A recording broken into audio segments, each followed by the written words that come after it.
Revista Espírita, 1863, Jornal de Estudos Psicológicos. Ano 6º, número 2, fevereiro, segunda parte. A loucura espírita. Resposta ao Sr.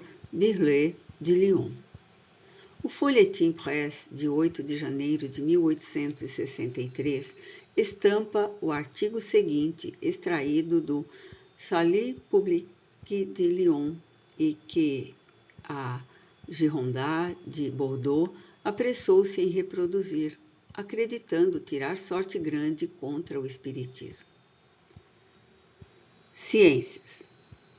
O Sr. Philibert Birlet, interno dos hospitais de Lyon, leu recentemente na Sociedade de Ciências Médicas desta cidade um interessante trabalho sobre o espiritismo, considerado como causa de alienação mental. Em face da epidemia que se abate no momento sobre a sociedade francesa, certamente não será desprovido de utilidade assinalar os fatos ocorridos na memória do Sr. Birlet. O autor descreve com cuidado 6 casos de loucura, dita aguda, observados por ele mesmo no hospital de Antigaí, nos quais se segue, sem qualquer dificuldade, a relação direta entre a alienação mental e as práticas espíritas. Diz ele que, há pouco, o Dr. Carrier teve, por sua vez, ocasião de tratar e ver curadas em serviço 3 mulheres que o espiritismo havia tornado loucas. Aliás, não há um só médico cuidando especialmente de alienação mental que não tenha observado em maior ou menor número de casos análogos, sem falar, é claro, das perturbações intelectuais ou afetivas que, se chegar até o ponto a que se convencionou chamar de loucura, não deixam de alterar a razão e tornar desagradável e bizarro o comportamento daqueles que as apresentam. Essa influência da pretensa doutrina espírita está hoje bem demonstrada pela ciência. As observações que o estabelecem se contrariam aos milhares, diz o Sr. Birlet. Se nas outras partes da França os casos de loucura causados pela doutrina dos médiuns forem tão frequentes quanto no departamento que habitamos, e não há razão para que assim não seja, parece-nos fora de dúvida que o espiritismo pode tomar lugar na fileira das causas mais fecundas de alienação mental. Terminando, o autor exorta os pais e mães de família, os chefes de oficinas, etc., a velarem para que seus filhos e empregados jamais compareçam a essas reuniões espíritas chamadas grupos, nos quais o perigo para a razão certamente não é o único a temer. É, pois, de incontestável utilidade dar publicidade aos fatos deste gênero, colhidos conscienciosamente como os do interno dos hospitais de Lyon. Não que haja menor chance para agir sobre os indivíduos já afetados pela epidemia. O caráter de sua loucura é precisamente a forte convicção de serem os únicos a deterem a posse da verdade. Em sua humildade, julgam-se com o dom de comunicar-se com espíritos e tratam de orgulhosa a ciência que ousa duvidar de seu poder. Vítimas da alucinação que os domina, admitida a premissa, raciocinam a seguir com uma lógica irrepreensível, que não faz senão fortalecê-los em sua aberração. Mas podemos guardar a esperança de agir sobre a inteligência, ainda sãs, que fossem tentadas a se exporem às seduções do espiritismo, assinalando-lhes o perigo e assim as garantir contra esse perigo. É bom saber que as práticas espíritas e a convivência com os médiuns, que são verdadeiros alucinados, é necessariamente prejudicial para a razão. Só os caracteres fortemente temperados podem resistir.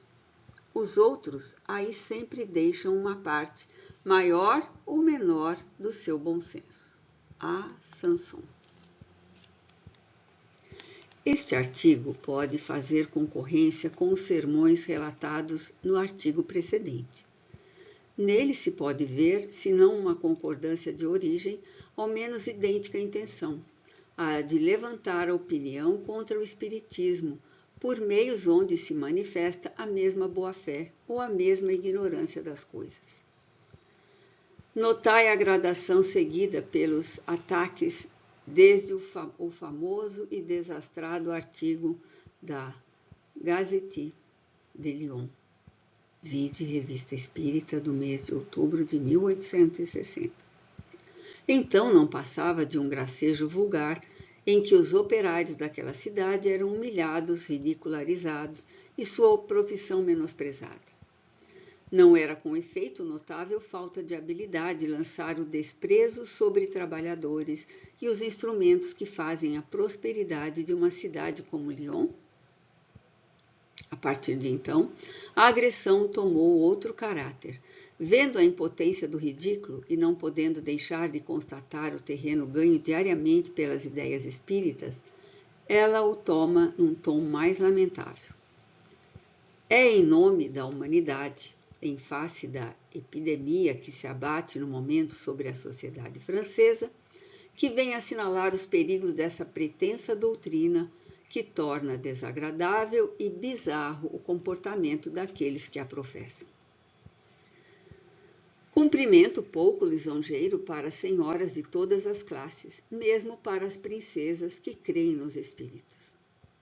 No entanto, parece-nos que as pessoas violentas e irascíveis, tornadas mansas e boas pelo espiritismo, não dão prova de um caráter muito mau e são menos desagradáveis do que antes, e que entre os não espíritas só se encontra gente amável e benevolente. Embora se vejam numerosas famílias nas quais o espiritismo restabeleceu a paz e a união, é em nome de seu interesse que se intimam os operários a não comparecerem a essas reuniões chamadas grupos, onde podem perder a razão e muitas outras coisas. Sem dúvida, achando que a conservariam melhor indo ao cabaré do que ficando em casa. Não surtindo efeito a zombaria, eis que agora os adversários chamam a ciência em seu auxílio.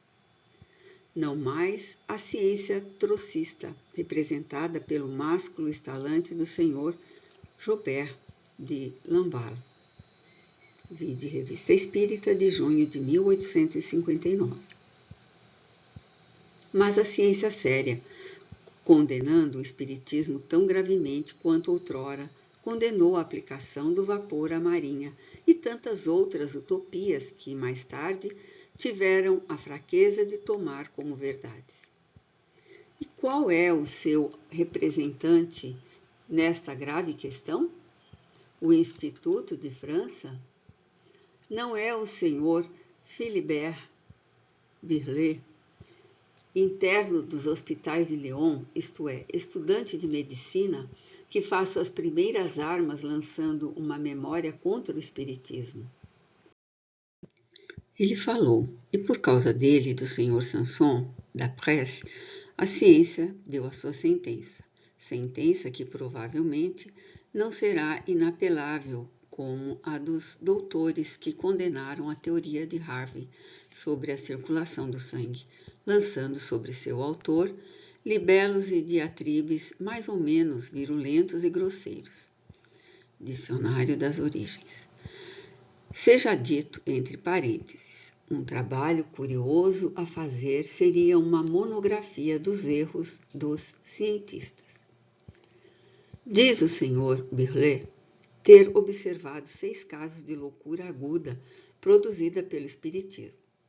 Mas como é pouco para uma população de 300.000 almas, das quais pelo menos a 10ª parte é espírita, tem ele o cuidado de acrescentar que se contrariam por milhares, e se nas outras partes da França os casos de loucura causados pela doutrina dos médiuns fossem tão frequentes quanto no departamento que habitamos, e não há razão para que assim não seja. Como se vê, vai-se muito longe com o sistema de suposições.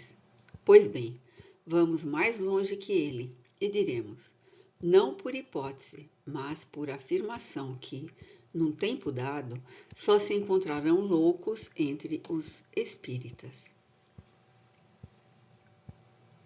Efetivamente, a loucura é uma das enfermidades da espécie humana. 1000 causas acidentais podem produzi-la. E a prova é que havia loucos antes que se cogitasse de espiritismo.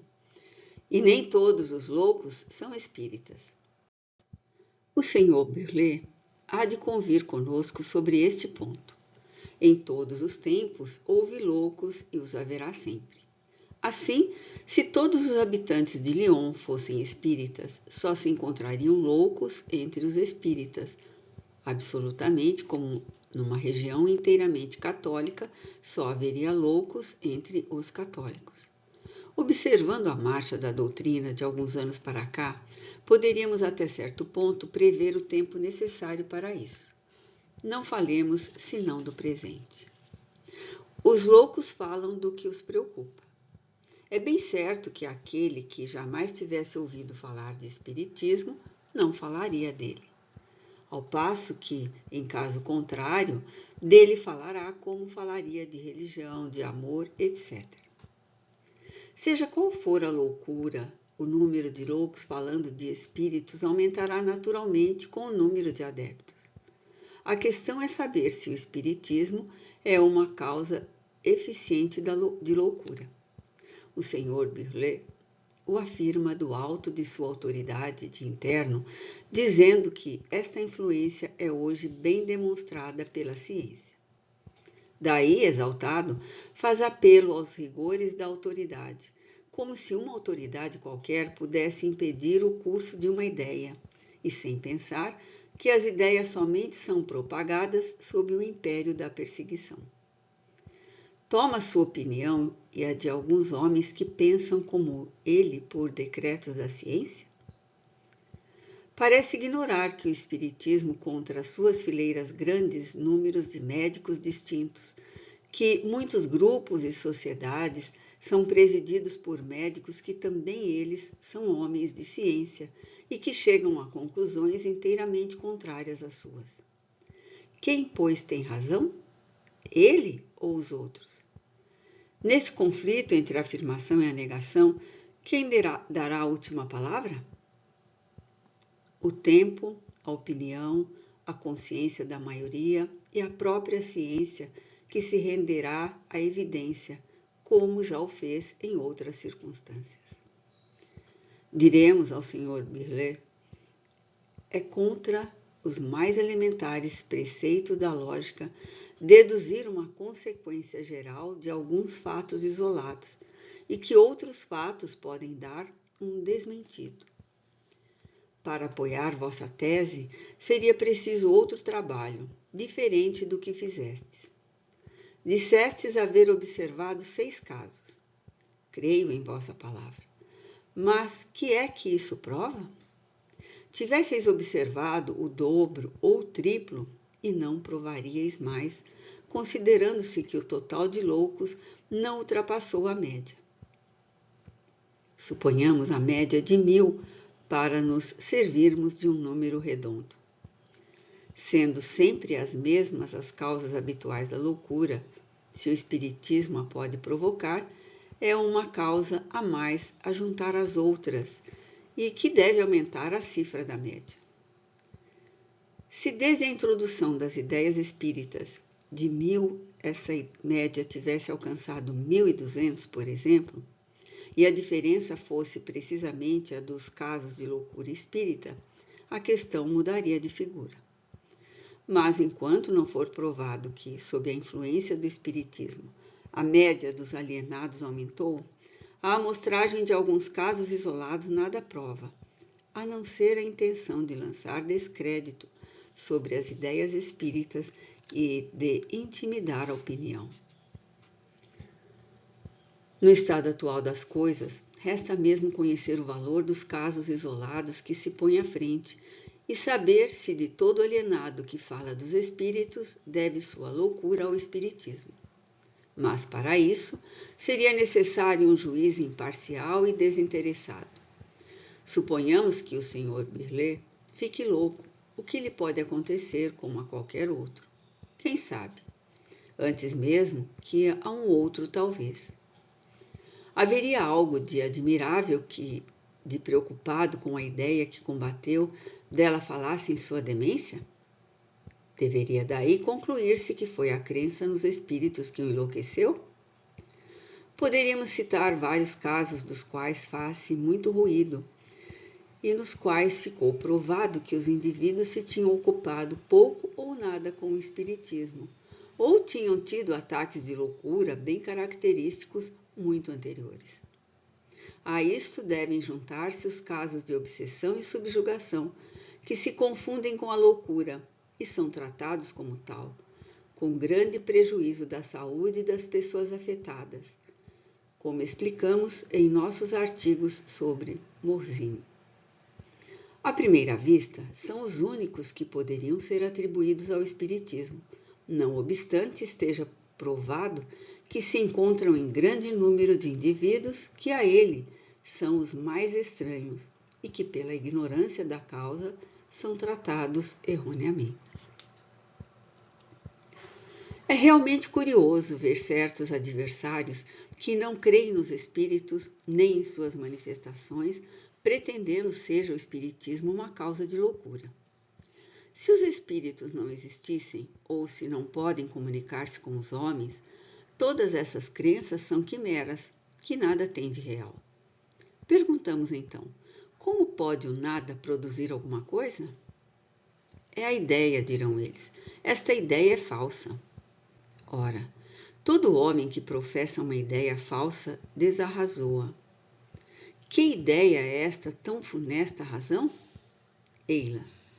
Temos uma alma que vive depois da morte do corpo. Esta alma conserva suas afeições na vida terrestre e pode comunicar-se com os vivos. Segundo eles, é mais salutar acreditar no nada depois da morte, ou então, o que dá no mesmo, que a alma, perdendo sua individualidade, se confunde no todo universal, como as gotas de água no oceano. De fato, com esta última ideia, não há mais necessidade de nos inquietarmos com a sorte do próximo, e que só temos que pensar em nós, bem beber, bem comer nesta vida, tudo em proveito do egoísmo. Se a crença contrária é uma causa de loucura, por que há tantos loucos entre gente que em nada crê? Direis que esta causa não é a única. De acordo. Mas então, por que queríeis que essas causas não pudessem ferir um espírita como a qualquer outro? E por que pretendíeis responsabilizar o espiritismo por uma febre alta ou uma insolação? Instigais a autoridade para combater as ideias espíritas, porque, em vossa opinião, elas perturbam o cérebro. Mas por que também não exigis a vigilância da autoridade contra as outras causas? Na vossa solicitude pela razão humana, da qual vos imaginais o modelo, fizeste a relação dos inumeráveis casos de loucura produzidos pelo desespero do amor? Por que não incitais a autoridade para proscrever o sentimento amoroso? Está comprovado que todas as evoluções são marcadas por uma notável recrudescência nas afecções mentais. Eis aí uma causa eficiente bem manifesta, pois aumenta a cifra da média. Por que não aconselhais o governo a interditar as evoluções como coisa prejudicial? Já que o Sr. Birlet fez o relato enorme de 6 casos de loucura dita espírita numa população de 300.000 almas, aconselhamos os médicos espíritas a fazerem uso de todos os casos de loucura, de epilepsia e outras afecções causadas pelo temor do diabo, o terrível quadro das torturas eternas do inferno e o ascetismo das reclusões monásticas. Longe de admitir o espiritismo como causa do aumento da loucura, dizemos que é a causa atenuante, que deve diminuir o número dos casos produzidos pelas causas ordinárias. Com efeito, entre estas causas, é preciso colocar em primeira linha os pesares de toda a natureza, as decepções, as afeições contrariadas, os reveses da fortuna, as ambições não concretizadas. O efeito destas causas está na razão da impressionabilidade do indivíduo. Se tivéssemos um meio de atenuar essa impressionabilidade, este seria incontestavelmente o melhor preservativo. Pois bem, este meio está no Espiritismo, que amortece o contragolpe moral, que faz suportar com resignação as vicissitudes da vida. Um que se teria suicidado por um revés áureo na crença espírita, uma força moral que o leva a suportar o mal com paciência. Não só não se matará, mas, em presença da maior adversidade, conservará fria a razão, porque tem uma fé inalterável no futuro. Dar-lhes-eis essa calma com a perspectiva do nada? Não, pois ele não entrevê nenhuma compensação, e se não tiver o que comer, poderá comer-vos. A fome é terrível conselheira para quem acredita que tudo se acaba com a vida. Pois bem, o Espiritismo faz suportar até a fome, porque faz ver, compreender e esperar a vida que se segue à morte do corpo. Eis a sua loucura. A maneira pela qual o verdadeiro espírita encara as coisas deste mundo e do outro leva-o a dominar em si as mais violentas paixões, mesmo a cólera e a vingança. Depois do artigo injurioso da Gazette de Lyon, que relembramos mais acima, um grupo de cerca de 12 de operários nos disse: se não fôssemos espíritas, iríamos dar uma surra no autor para ensiná-lo a viver, e se estivéssemos em revolução, incendiaríamos as dependências de seu jornal. Mas somos espíritas. Nós o lastimamos e pedimos a Deus que o perdoe. Que dizeis desta loucura, senhor Birlet? Em caso semelhante, o que teríeis preferido? Tratar com loucos dessa espécie ou com homens que nada temem? Imagináveis que hoje há mais de 20.000 deles em Lyon? Pretendeis servir aos interesses da humanidade e não compreendeis os vossos? Pedi a Deus para que um dia não tenhais de lamentar, não sejam todos os homens espíritas. É para isto que vós e os vossos trabalhais com todas as forças. Semeando a incredulidade, minais os fundamentos da ordem social, estimulais a anarquia, as reações sangrentas. Nós trabalhamos para dar a fé aos que em nada creem, para espalhar uma crença que os torna melhores uns para os outros, que lhes ensina a perdoar aos inimigos, a se olharem como irmãos, sem distinção de raça, casta, seita, cor, opinião política ou religiosa. Numa palavra, uma crença que faz nascer o verdadeiro sentimento de caridade, de fraternidade e deveres sociais. Perguntai a todos os chefes militares que têm subordinados espíritas sob suas ordens, quais os que são conduzidos com mais facilidade, que melhor observam a disciplina sem emprego do rigor. Perguntai aos magistrados, aos agentes da autoridade, que têm subalternos espíritas nas camadas inferiores da sociedade, quais aqueles que há mais ordem e tranquilidade, sobre os quais a lei tem menos a castigar, onde há menos tumulto a apaziguar e desordem a reprimir? Numa cidade do sul, dizia-nos um comissário de polícia: desde que o espiritismo se espalhou em minha circunscrição, tenho 10 vezes menos ocorrências do que antes. Perguntai, enfim, aos médicos espíritas quais os doentes em que encontram menos afecções causadas pelos excessos de todo gênero? Penso ser esta uma estatística um pouco mais concludente que os vossos 6 casos de alienação mental. Se tais resultados são uma loucura, tenho a glória de propagá-la. Onde foram colhidos tais resultados? Nos livros que alguns queriam lançar ao fogo, nos grupos que recomendais aos operários que fujam. O que é que se vê nesses grupos que representais como o túmulo da razão? Homens, mulheres, crianças que ouvem com recolhimento uma doce consoladora moral, em vez de ir ao cabaré, perder dinheiro e saúde ou fazer algazarra na praça pública, que de lá saem com amor aos semelhantes no coração, em vez do ódio e da vingança. Eis uma singular confissão feita pelo autor do artigo pré-citado. Vítimas da alucinação que os domina, admitida a premissa, raciocinam a seguir com uma lógica irrepreensível, que não faz senão fortalecê-los em sua aberração. Singular loucura, na verdade, é essa que raciocina com uma lógica irrepreensível. Ora, qual é essa premissa? Nós o dissemos há pouco. A alma sobrevive ao corpo, conserva sua individualidade e suas afeições, e pode comunicar-se com os vivos. Quem pode provar a verdade de uma premissa, senão a lógica irrepreensível das deduções?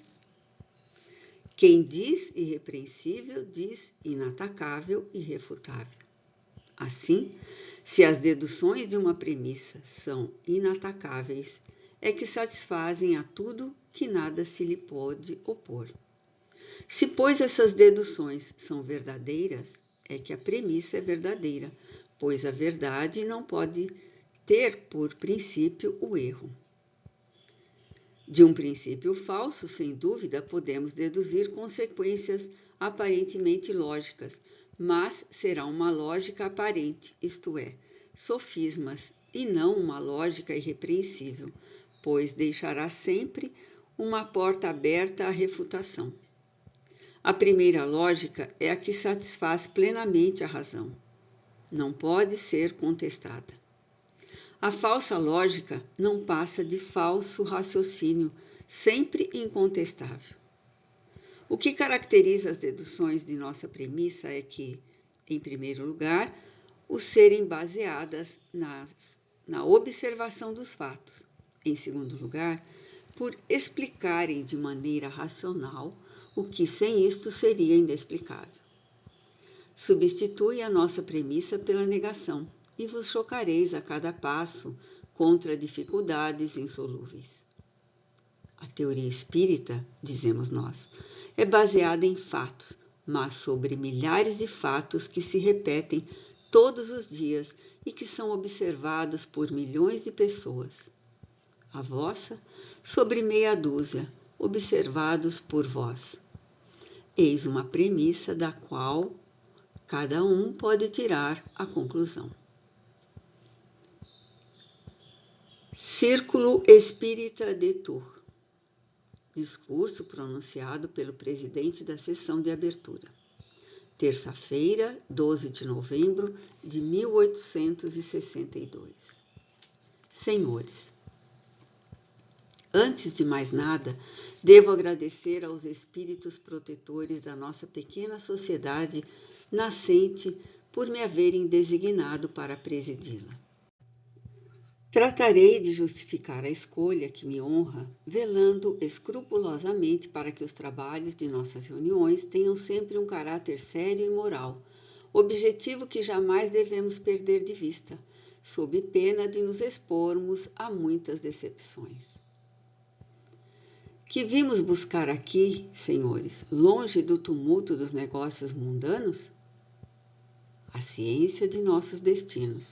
Sim, todos quantos estamos neste modesto recinto que espero crescerá e se elevará pela grandeza e magnanimidade do objetivo que perseguimos, cedemos ao desejo muito natural de levantar o véu espesso que oculta aos pobres humanos o temível mistério da morte e saber se é verdade, como ensina uma falsa ciência, e como, infelizmente, creem tantos espíritos inditosos e extraviados, que o túmulo fecha o livro dos destinos do homem. Bem sei que Deus colocou um facho no coração de cada um, destinado a clarear seus passos pelos rudes atalhos da vida, a razão. É uma balança para pesar todas as coisas, de acordo com o seu justo valor, a justiça. Mas, quando a viva e pura luz desse facho diretor, cada vez mais enfraquecido pelo sopro impuro das paixões pervertidas, está a ponto de extinguir-se, quando essa balança da justiça é falseada pelo erro, pela mentira, quando o cancro do materialismo, depois de ter invadido tudo, até as religiões, ameaça tudo devorar, é necessário que o Supremo Juiz venha, enfim, por prodígios de sua onipotência, por manifestações insólitas, capazes de chamar a atenção violentamente, retificar os caminhos da humanidade e retirá-la do abismo. Ao ponto de degradação moral em que caíram as sociedades modernas, sob a influência de falsas e perniciosas doutrinas, toleradas, se não encorajadas pelos próprios que têm a missão especial de as reprimir. No meio desse indiferentismo geral, por tudo quanto não é matéria, desse sensualismo escandaloso, exclusivo, desse furor até agora desconhecido, de enriquecimento a qualquer preço, desse culto desenfreado do bezerro de ouro, dessa paixão desordenada do lucro, que engendra o egoísmo, congela todos os corações, falseando todas as inteligências, e tende à dissolução dos laços sociais, as comunicações de além-túmulo podem ser consideradas como uma revelação divina, tornada necessária para a chamada da ordem por parte da providência, que não pode deixar perecer sem socorro sua criatura de predileção. E com a rapidez com que se espalham em todos os pontos do globo os ensinamentos da doutrina espírita, fácil é prever que se aproxima a hora em que a humanidade, depois de uma pausa, vai transpor nova etapa, sujeitar-se a uma nova fase de desenvolvimento na sua progressão intermitente através dos séculos. Quanto a nós, senhores, agradecemos a providência por nos haver escolhido para espalhar e fazer frutificar nesse pequeno recanto da terra a semente espírita, e assim cooperar na medida de nossas forças na grande obra de regeneração moral que se prepara. A propósito de uma questão médica, neste momento eu me ocupo, como alguns dentre vós o sabeis, de um trabalho filosófico importante, no qual tento explicar racionalmente os fenômenos fisiológicos do espiritismo e os correlacionar à filosofia geral. Antes de publicar esse trabalho, essencialmente antimaterialista, que ainda não passa de um esboço, proponho-me a vô-lo comunicar, a fim de que possais opinar quanto à oportunidade de submeter à aprovação dos espíritos elevados, que nos honram com a sua assistência, os principais pontos de doutrina que ele encerra. Aliás, ali poderíamos encontrar previamente preparadas e dispostas metodicamente a maioria das questões que deve constituir o objeto de nossas conversas espíritas. Jamais devemos perder de vista, senhores, a meta essencial do espiritismo, que é a destruição do materialismo pela prova experimental da sobrevivência da alma humana. Se os mortos respondem ao nosso apelo, se põem em comunicação conosco, é que, de fato, não estão mortos, é que o último estertor da agonia não lhes marcou o termo definitivo da existência. Todos os sermões do mundo a tal respeito não valem um argumento como este. Eis porque é dever nosso, de crentes, espalhar a luz à nossa volta, e não a encerrar sob o alqueire, isto é, neste pequeno recinto que, ao contrário, deve tornar-se, por nosso zelo, um foco de radiação. Isto significa que devemos convidar todo mundo às nossas reuniões, acolher o primeiro que chegar, manifestando curiosidade de vos ver a obra, como se tratasse de enxergar como opera um prestidigitador? Seria expor ao ridículo, de forma desastrada, a coisa mais séria do mundo e nós mesmos nos comprometermos. Mas sempre que uma pessoa, da qual nenhum motivo tivermos para suspeitar de sua boa-fé, houver adquirido noções de espiritismo na leitura de obras especiais e desejar testemunhar os fatos, devemos aquecer ao seu pedido. Somente será bom regular essas modalidades de admissão e não admitir em nossas sessões nenhuma pessoa estranha, sem que a sociedade consultada tenha dado previamente a sua autorização. Senhores, quando há 2 anos apenas constatávamos com um dos nossos secretários, em casa de um amigo comum, os fenômenos espíritas de ordem mecânica e intelectual mais surpreendentes, não obstante a evidência dos fatos de que éramos testemunhas, e apesar de nossa profunda convicção de que essas manifestações extraordinárias se passavam fora das leis naturais conhecidas, apenas ousáramos externar timidamente os nossos conhecimentos íntimos. Tamanho era o receio que pusessem em dúvida a integridade de nossa razão. O Livro dos Espíritos, então pouco conhecido em Tours, ainda estava na primeira ou, quando muito, na sua segunda edição. Numa palavra, quase não havia transposto naquela época os limites da capital. Pois bem, vede que imenso progresso no espaço de 3 anos. Hoje o Espiritismo penetrou em toda parte, tem adeptos em todas as classes da sociedade. Reuniões e grupos mais ou menos numerosos organizam-se em todas as cidades, grandes ou pequenas, esperando a vez dos vilarejos.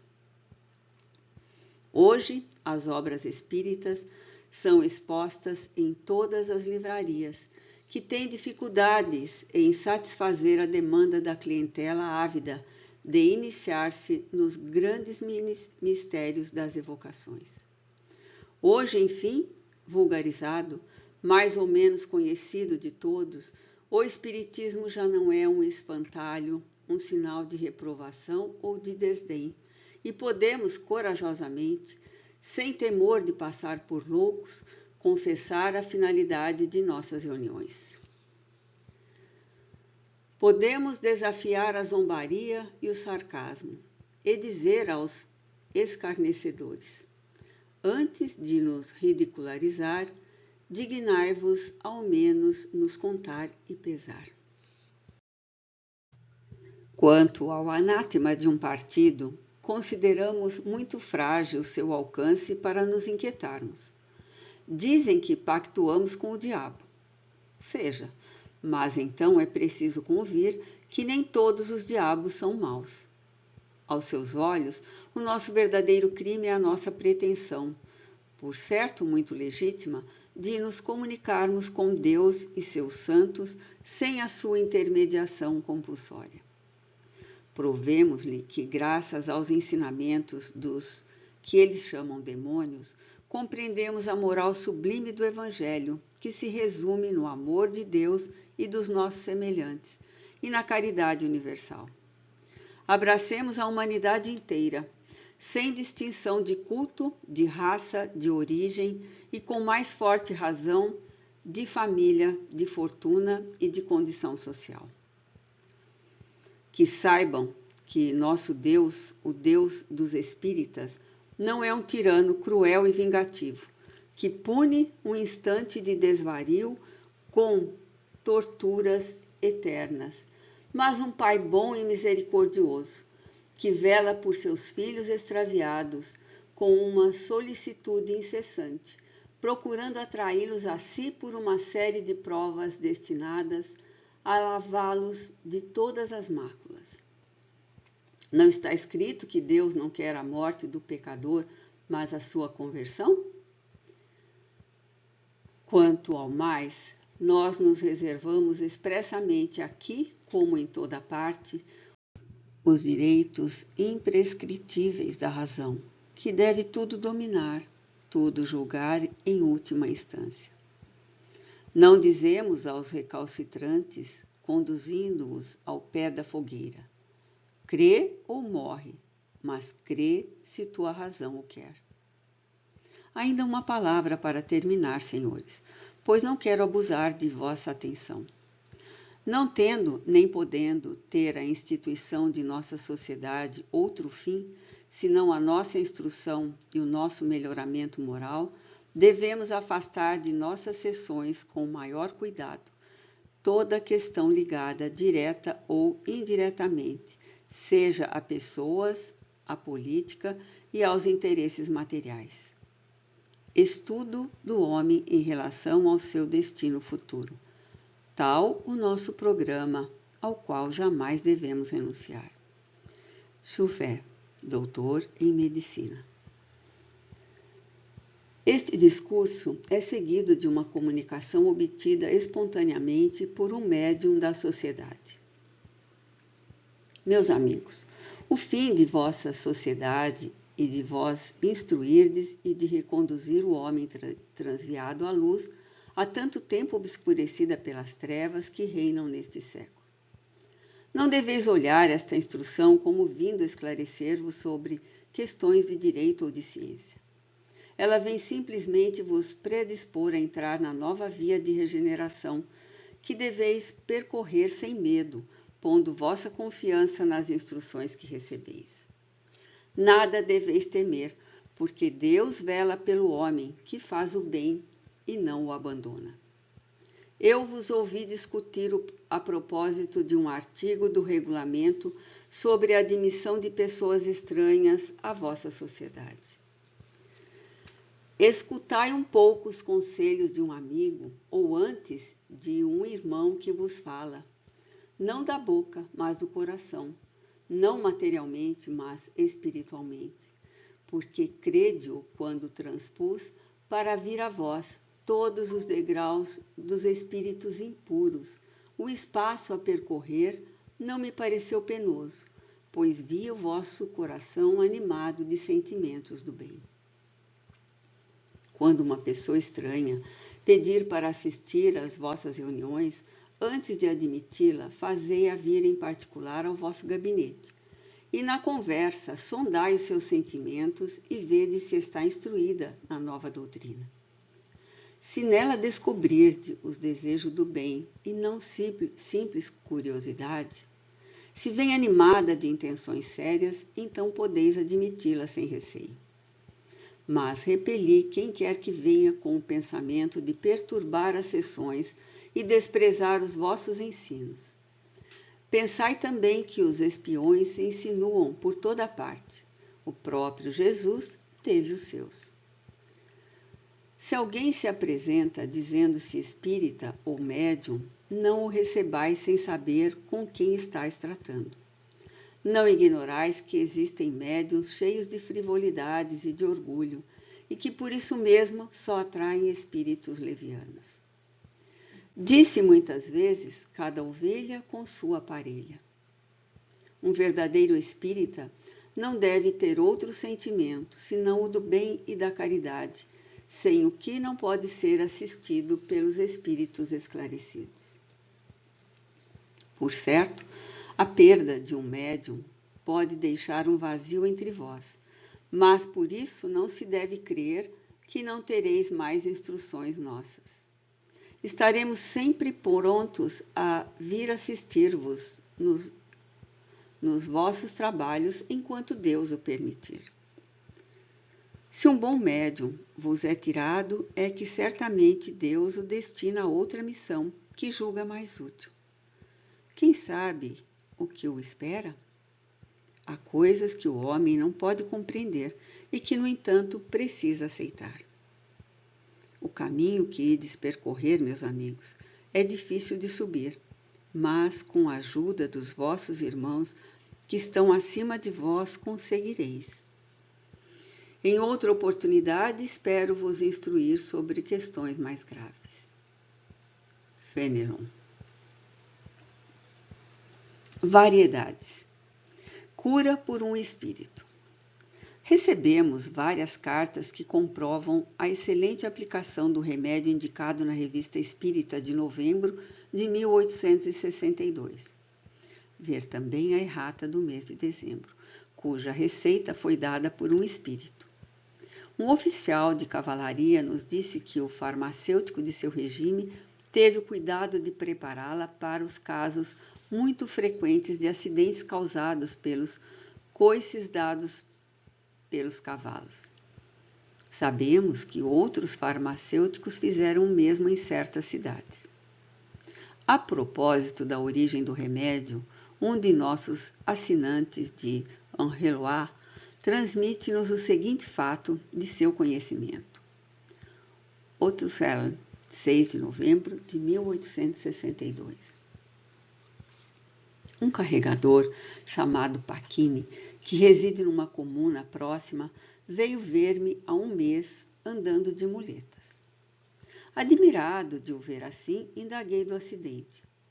Respondeu-me que desde algum tempo suas pernas estavam muito inchadas e cobertas de úlceras e que nenhum remédio fazia efeito. Esse homem é espírita e tem alguma mediunidade. Disse-lhe que era necessário dirigir-se a espíritos bons e fazê-lo com ardor. No dia de Todos os Santos, viu-o na missa, com um simples bastão. No dia seguinte, veio ver-me e contou o que se segue. Senhor, disse ele, desde que me recomendastes utilizar os espíritos bons para obter minha cura, não deixei uma noite e muitas vezes de dia de invocá-los e lhes mostrar quanto meu mal me prejudicava para ganhar a vida. Havia apenas 5 ou 6 dias que assim orava, quando uma noite, estando meio adormecido, vi um homem todo de branco aparecer no meio do quarto. Avançou para o meu aparador, tomou um pequeno pote no qual havia o unguento de que me servia para acalmar as dores das pernas. Mostrou-me o recipiente e depois, tomando o fumo que eu guardava num papel, mostrou-mo também. Em seguida, foi buscar uma garrafinha com extrato de Saturno, depois uma garrafa com essência de terebintina e, mostrando tudo, gesticulou que era preciso fazer uma mistura. Indicou-me a dose e a despejou no pote. Depois de fazer sinais de amizade, desapareceu. No dia seguinte, fiz o que o espírito havia prescrito e desde então minhas pernas entraram em franco processo de cura. Hoje só me resta uma inflamação no pé, que graças à eficiência da medicação vai aos poucos desaparecendo. Em breve espero estar livre de todo o mal. Eis, senhores, um fato que quase poderia ser classificado no número das curas milagrosas, e creio que seria levar longe demais o espírito de partido para aí ver apenas um fato demoníaco. Examinando a vulgaridade e quase sempre a simplicidade dos remédios indicados pelos espíritos em geral, eu me pergunto se daí não se poderia concluir que o remédio em si não passa de simples fórmula e que é a influência fluídica do espírito que opera a cura.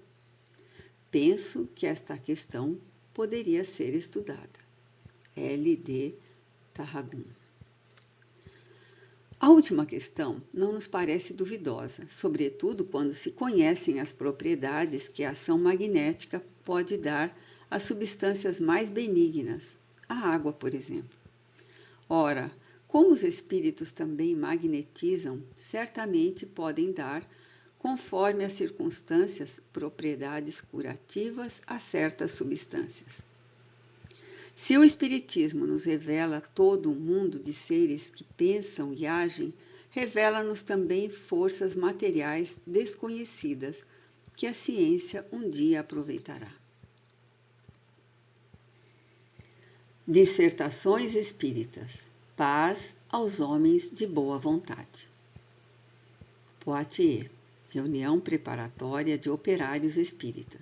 Médium Senhor X. Meus caros amigos, a vida é curta. Grande é a que a precede, grande é a que a sucede. Nada acontece sem a vontade de Deus. Consequentemente, tudo só passa de legítima e alta justiça. Vossa miséria, quando vos aperta, é um mal merecido, uma punição, não duvideis de faltas anteriores. Encarai-a com bravura e erguei os olhos para o alto com resignação. A bênção e o alívio descerão. Por vezes, vossos pesares são a prova pedida pelo vosso próprio espírito, desejoso de chegar prontamente à meta final, sempre entrevista no estado de desencarnado. No momento em que o mundo se agita e sofre, em que as sociedades, em busca do que é verdadeiro, se contorcem num parto laborioso, Deus permite que o Espiritismo, isto é, um raio da eterna verdade, desça das altas regiões e vos esclareça. Nosso objetivo é mostrar-vos o caminho, mas vos deixar a liberdade, ou seja, o mérito e o demérito de vossas ações. Escutai-nos, pois, e ficai certos de que a vossa felicidade é para nós uma viva preocupação. Se soubesseis quanto vossas más ações nos afligem, quanto os vossos esforços para a lei de Deus nos enchem de alegria. O Senhor nos disse: servidores do meu império, apóstolos devotados da minha lei, a todos levai a minha palavra. A todos explicai que a vida eterna será dos que praticam o Evangelho. A todos os homens fazei entender que o bem, o belo, o grande, degraus de minha eternidade estão contidos numa palavra: amor. O Senhor nos disse: espíritos velozes, correi a todos, aos mais infelizes e aos mais felizes, do rei ao artesão, do fariseu ao que se queima em ardente fé.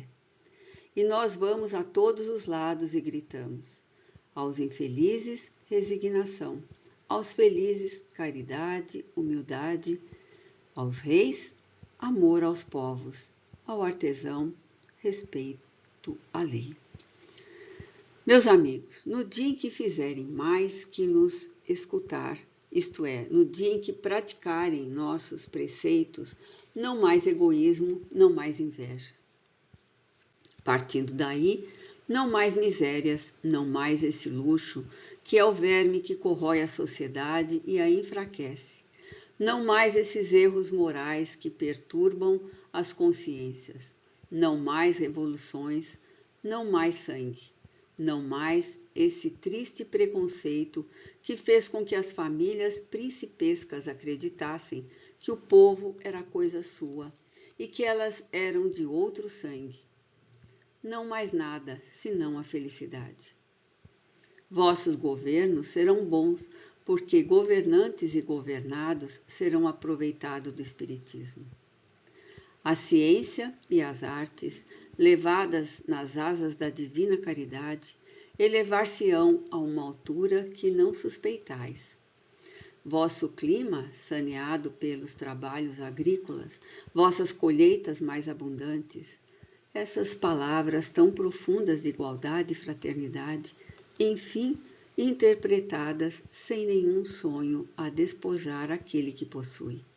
Realizarão, eu vos afirmo, as promessas do vosso Deus.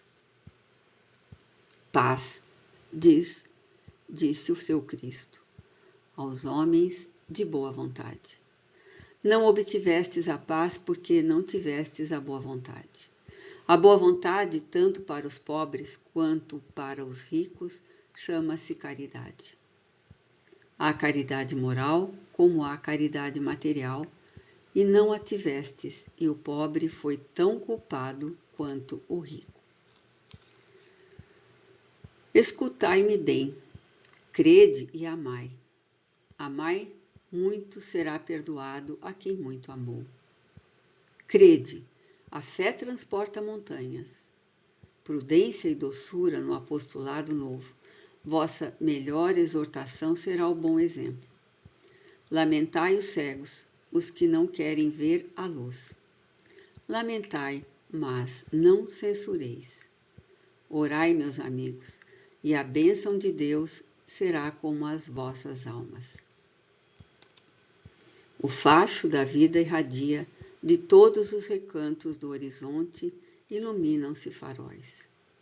A tempestade vai sacudir e talvez quebrar os barcos.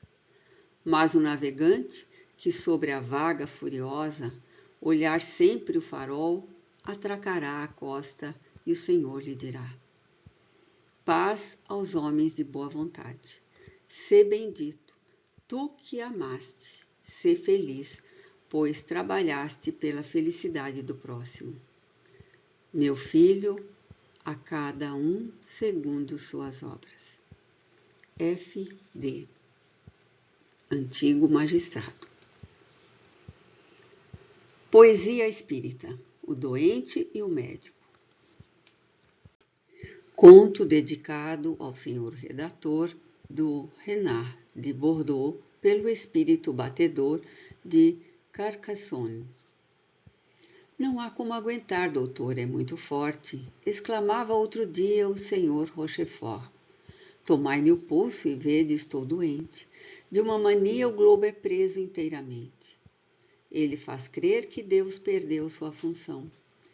Ele baixa, eu maldigo o globo inteiro, então. E começo a vapor. É assim que se caminha, onde os tempos, enfim, de uma berlinda minha, tempos sem risco algum de o pescoço quebrar, que de Paris assou um grupo a viajar. Um progresso falar? Ridículo, doutor. Lançado a toda brida, o orbe soluça em dor. E qual horrível caos, um cabo a transportar, de Calais a Pequim, palavras sobre o mar. Um alfaiate faz costuras sem agulhas, tira-se da água fogo e de algodão fagulhas. Meu pintor, por pincéis um aparelho usando, retratos venderá que o sol vai fabricando. Glória, glória ao passado, o século se envala, esbraveja a igualdade, o povo sem fala. De escrever em Bordeaux, Sabot faz avisado. Examinai, doutor, tudo está transtornado. Dos charlatães terei de desnudar a pele. Com a breca, informei o chefe da Itancela. E lá que abre a mão, um crânio nos defende. Não é tudo, doutor, ó escândalo pretende. Alguém de La Fontaine, assumindo expressões de um espírito tal para nos dar lições. Isse de Rochefort cuspiu, baixando a voz. No espírito, doutor, com fé já crede vós? Ah, responde o doutor, insincero não posso. Ó espírito? Não creio, amigo, nem no vosso. Nota. Este conto, cujo mérito deixamos ao leitor julgar, foi obtido espontaneamente pela tipologia, como outras encantadoras poesias do mesmo médium, a propósito de um espirituoso artigo do Sr. Hugues Bess, inserido no Renard, que deseja franquear suas colunas aos adeptos do espiritismo. Ansel é outro jornal de Bordeaux, redigido pelo Sr. Ratier, que lança fagulhas contra o espiritismo com o objetivo de o incendiar, mas que até agora só conseguiu produzir uma iluminação semelhante à das centelhas dos fogos de artifício, que se apagam antes de tocar a terra. Quanto ao Sr. Rochefort, certamente achará esta poesia malsã. Subscrição ruanesa. Depósitos feitos no escritório da Revista Espírita em 27 de janeiro de 1863.